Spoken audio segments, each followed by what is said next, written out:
Assalamualaikum warahmatullahi wabarakatuh. Pencinta budaya yang budiman, kun sapu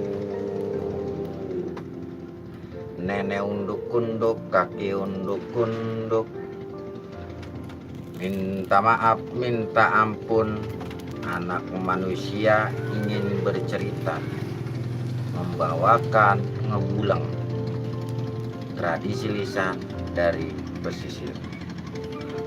Kali ini ngebulang akan bercerita tentang rekam jejak Betawi pesisir. Ada beberapa peristiwa di pesisir ini, di Betawi pesisir ini. Yang terkenal dulu memang di Betawi pesisir, apalagi di Marunda ini memang terkenal dulu ada perang. Ya, pertama tahun 1828 itu pasukan Mataram datang ke sini, di sini sebagai demarkasinya pasukan Mataram di bawah Tumenggung Bahu Rekso, yaitu di Marunda, untuk menyerang Batavia. Yang berperang ketika itu adalah Sultan Agung melawan Batavia. Jauh sebelum itu pun, ketika tahun 1522 terjadi perang pula antara Demak, Cirebon, bermarkas di sini sebagai garis demarkasi. Jadi ini daerah transit ketika Demak, Cirebon melakukan penyerangan terhadap Batavia yang ketika itu masih Sunda Kelapa. Nah, Sunda Kelapa itu ketika itu di bawah pimpinan Syah Bandar yang terkenal, yaitu Waitem. Konon Waitem adalah tokoh masyarakat di Betawi yang Muslim ketika itu. Orangnya bijak, selalu berpakaian pangsi hitam, menggunakan ikat kepala belarak semplak seperti ini. Maka orang menyebutnya sebagai Waitem. Konon katanya kalau Waitem itu adalah punya nama Abdul Karim. Abdul Karim yang berasal dari negeri Pagaruyung. Nah, begitu. Sejalan dan seiringnya waktu, tahun 1813 ya kalau nggak salah itu, peristiwa terjadi gunung meletus Krakatau, ya, itu luar biasa amat dahsyatnya menurut cerita, bahwa dentuman daripada gunung meleduk itu sampai terdengar konon ke negeri seberang Australia.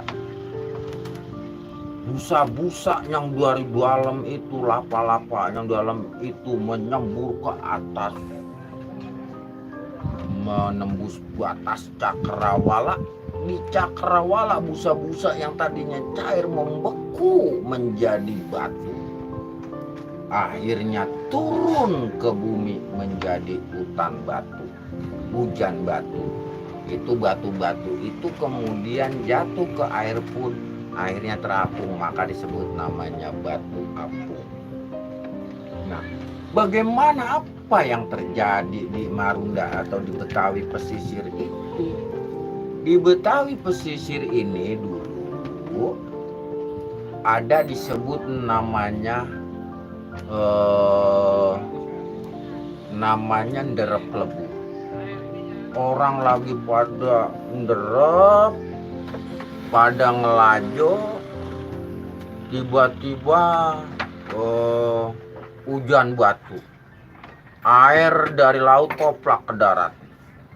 dari darat hujan gede, maka orang yang lagi pada nderep bawa itu hasil panen derepan itu kelebu, maka disebut namanya peristiwa itu disebut namanya derep kelebu. Sebagaimana di kampung Tangerang dulu, kampung Benteng namanya, keramat yang belum pernah tenggelam oleh banjir. Pada waktu itu keramat itu tenggelam, maka peristiwa itu disebut namanya peristiwa Keramat Karem, yang oleh penyair ada di situ, dibacain lagu-lagunya oleh para penyair kita, disebut namanya Kampung Keramat Karem kebanjiran. Nah, seperti itu peristiwa yang terjadi di pesisir ini. Nah, sebelum itu dulu, bahwa sebenarnya ketika musim barat, ombak nih besarnya luar biasa di pesisir, sehingga banyak sekali daratan kita yang hilang. Mungkin 2 kilometer daratan kita terkena abrasi karena sebab ombak yang begitu besar. Perlu diketahui juga, apakah ada peristiwa di situ? Ada. Jadi orang-orang cabang Bungin, orang cabang 2, orang Muara Gembong, orang Bendera, Muara Bendera, itu kalau ke Jakarta menyebutnya adalah ke Tanjung. Moda transportasi yang digunakan itu menggunakan perahu motor, jadi lewat laut. Nah, ketika musim barat sering terjadi tragedi perahu kelebu, maka dahulu ada disebut namanya perahu Bungin tenggelam. Begitu banyak bangkang-bangkang di pesisir pantai, ngambak pada celentang, pada bengkak. Akhirnya dipungutin orang, diambil orang, jenazahnya dikubur di tepi pantai. Ketika itu udah pada bengkak. Itulah peristiwa tragedi perahu Bungin pada waktu itu. Dan sering terjadi kapal pecah, kapal kebakaran, dan lain sebagainya. Maka dari itu, kita sebagai generasi harus laut itu harus dihormati sebagai tempat yang suci. Jangan membuang sampah sembarangan ke laut, karena laut adalah rumah, laut adalah istana. Apa terima istana orang dibuangin sampah? Itu aja barangkali pesan saya kepada pecinta budaya. Semoga dalam acara Ngebuleng ini bisa menjadikan pesan moral kepada kita semua. Bila topik wal hidayah. Wassalamualaikum warahmatullahi wabarakatuh. Tabe serenta hormat.